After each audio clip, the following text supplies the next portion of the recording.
Gratë në këtë periudhë predispozojnë më tepër për të bërë kancer të qafës mitër, si është analiza e testit të Papa Nikolaut, apo pap testi i dëgjuar nga të gjithë.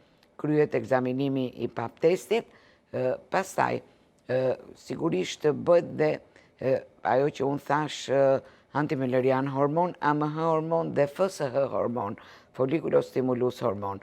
Antimilerian hormon, kur del në shifra shumë të ulta, tregon që jemi në periudhën e perimenopauzës, pra që rezerva ovariane është shumë e vogël.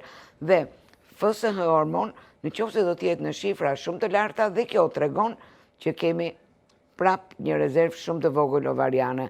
Dhe ne si mjek ginekolog deduktojmë dhe mendosim për t'i bërë të dyja këto analiza. Deri shumë vite më parë bëhej vetëm FSH-ja. Sot ka hyrë dhe antimilerian hormoni, që është një hormon që vlerëson shumë mirë gjendjen e gruas në këtë kohë.